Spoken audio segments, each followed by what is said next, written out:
आपल्या सोबत आहे राष्ट्रवादी शरद पवार गटाचे वरिष्ठ नेते माजी गृहमंत्री अनिल देशमुखजी. सर, पुण्यामध्ये दोन्ही राष्ट्रवादी एकत्र येण्याची चर्चा सुरू आहे. काय सांगणार? असं आहे की पक्षांनी पहिले ठरवलं आहे की या स्थानिक स्वराज्य संस्थेच्या निवडणुकीमध्ये त्याच्यात तुमच्या नगरपालिका, महानगरपालिका, जिल्हा परिषद या सगळ्या स्थानिक स्वराज्य संस्थेच्या निवडणुकीमध्ये त्या जिल्ह्यामध्ये जी राजकीय परिस्थिती आहे ती पाहून तुम्ही निर्णय घ्यावा असे अधिकार त्यांना जिल्हाध्यक्षांना दिले होते. आणि त्यानुसार पुणे आणि पिंपरी चिंचवड येथे अजित पवार यांची राष्ट्रवादी आणि शरद पवार साहेबांची राष्ट्रवादी एकत्र येत आहे आणि त्या पद्धतीने त्यांच्या वाटाघाटी चालू आहे तिथे. प्रशांत जगताप यांनी राजीनामा दिलेला आहे. मोठा झटका तुमच्या गटासाठी. प्रशांत जगताप हे अध्यक्ष होते, ठीक आहे, त्यांनी राजीनामा दिला, ठीक आहे. पण असं आहे की तिथल्या वरिष्ठ नेत्यांनी जेव्हा ठरवलं तेव्हा प्रशांतनी सुद्धा समजूतदार भूमिका घ्यायला पाहिजे होती असं सगळ्यांचं मत आहे. तुम्ही समजून सांगितलं जगतापांना? बाकी सगळे ज्येष्ठ मंडळी भेटली होती त्यांना परवा, तेव्हा त्यांनी त्याची समजूत काढण्याचा प्रयत्न केला. पण आता काय निर्णय घेतला तुम्ही सांगताय मला. पुण्यात सूत्र काय असेल सर? दोन्ही राष्ट्रवादी एकत्र येत आहे तर जागा वाटपाचं काय सूत्र असेल? असं आहे की दोन्ही पक्षामध्ये आता पुण्यामध्ये आणि पिंपरी चिंचवडमध्ये वाटाघाटी चालू आहे. अजून काही तिथला कोण किती लढवणार ते काही ठरलं नाही. आता 1-2 दिवसात बसून सर्व निर्णय घेतील ते. राष्ट्रवादी, दोन्ही राष्ट्रवादी एकत्र लढल्या तर काँग्रेस वेगळी लढणार आहे, विजय वडेट्टीवार यांनी म्हटलंय. होऊ शकतं ना.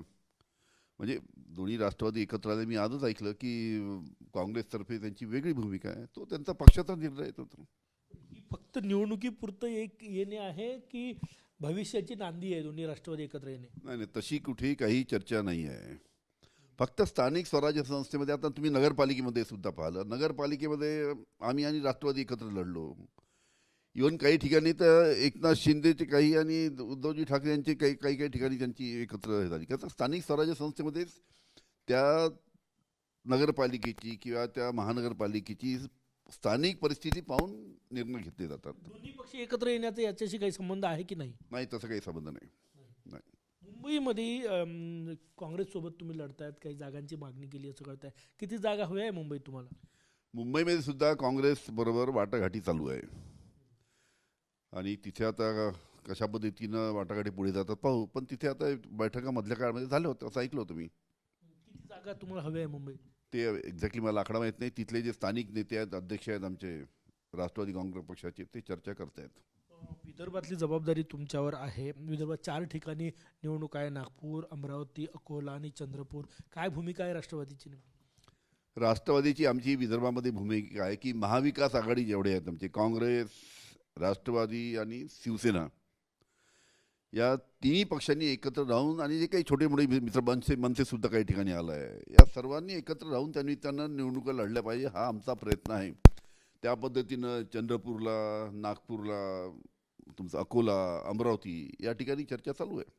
आता मनसे आणि शिवसेना ठाकरे गट एकत्र येत आहेत, त्याच्यात राष्ट्रवादी जाणार की मग काँग्रेससोबत वेगळी क्या स्वतंत्र लढणार? कसं आहे, काही ठिकाणी आम्ही काँग्रेससोबत जाऊ शकतो, काही ठिकाणी आम्ही शिवसेना आणि मनसेवर तिथं जाणार. आम्हाला काही शिवसेना आणि मनसेची काही अडचण नाही. काँग्रेसला थोडं त्यांची काही वरिष्ठ स्तरावर काही ठरलं आहे, पण त्यामुळे काँग्रेस आणि शिवसेना एकत्र येतात की नाही त्याची काही कल्पना नाही. पण आम्ही काँग्रेस सोबतही युती करू शकतो, शिवसेनेसोबतही करू शकतो आणि मनसेसोबतही करू शकतो. कधीपर्यंत जागा वाटपाचा फॉर्म्युला जाहीर होईल? दिवस जास्त वाचलेले नाही. 2-3 दिवसात सगळं व्हायला पाहिजे असं दिसतं. शेवटचा प्रश्न, जसं पिंपरी चिंचवड आणि पुण्यात आहे, 2 राष्ट्रवादी एकत्र येत आहे, विदर्भात कुठे असा प्रयोग होणार आहे का?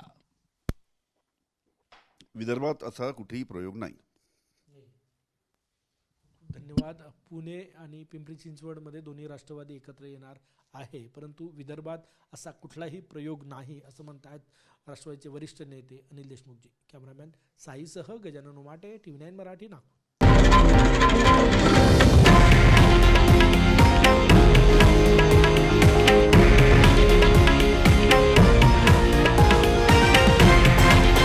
हे आहे देशातील नंबर 1 न्यूज नेटवर्क आणि आपण पाहत आहात TV9 मराठी, एकमेव.